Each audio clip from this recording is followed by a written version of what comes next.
पूरे यूरोप के दो देश अजरबैजान और आर्मेनिया में भीषण युद्ध जारी है। विवादित क्षेत्र नागोर्नो काराबाख को लेकर इन दोनों देशों के बीच युद्ध अब 40वें दिन में पहुंच गया है। हजारों लोग अब तक मारे जा चुके हैं और संघर्ष विराम के सभी प्रयास अब तक नाकामयाब रहे हैं। इस विवाद को बेहतर तरीके से समझने के लिए हमारी साथी पूनम कौशल ने अजरबैजान के राजदूत और फोर्स वाइस प्रेसिडेंट के असिस्टेंट एल्चिन आमिरबायोव से बात की।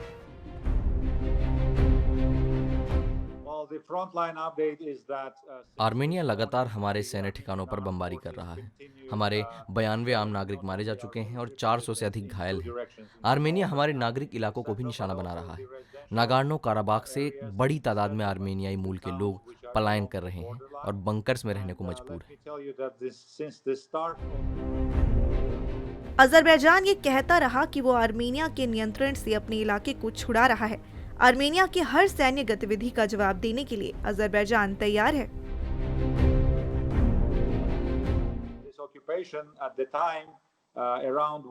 अजरबैजान अपनी जमीन को वापस हासिल करने के लिए लड़ रहा है और जब तक समूचा नागोर्नो काराबाख मुक्त नहीं करा लिया जाएगा, ये लड़ाई जारी रहेगी।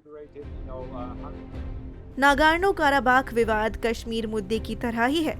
जिस तरह अजरबैजान नागोर्नो काराबाख पर अपना न्यायिक अधिकार जताता है, उसी तरह भारत के लिए भी कश्मीर उसका अभिन्न अंग है।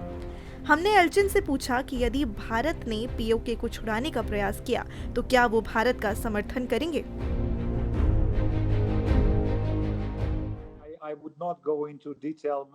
मैं इस बारे में विस्तार से कुछ नहीं कहूंगा, लेकिन अजरबैजान का पक्ष इस बारे में स्पष्ट है। हम मानते हैं कि अंतर्राष्ट्रीय समझौतों और कानूनों का सम्मान होना चाहिए।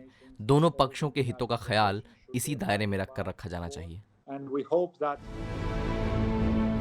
अजरबैजान युद्ध में तुर्की की एक बड़ी भूमिका रही है। कई देश तुर्की को इस हिंसा का कारण मानते हैं।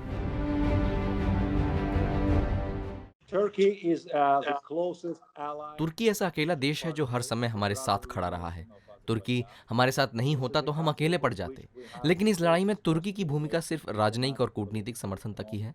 तुर्की का कोई सैनिक अजरबैजान की ओर से नहीं लड़ रहा। सोवियत संघ के टूटने के पहले तक अजरबैजान और आर्मेनिया दोनों ही सोवियत संघ का हिस्सा थे। फिलहाल रूस आर्मेनिया के अधिक करीब है। इस लड़ाई में रूस की क्या भूमिका हो सकती है, ये सवाल हमने एल्चिन से पूछा।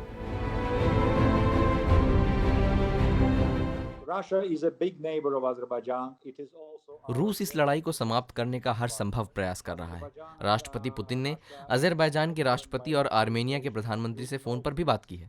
हम संघर्ष विराम के लिए तैयार हैं, बशर्ते आर्मेनिया इसका गलत फायदा न उठाए।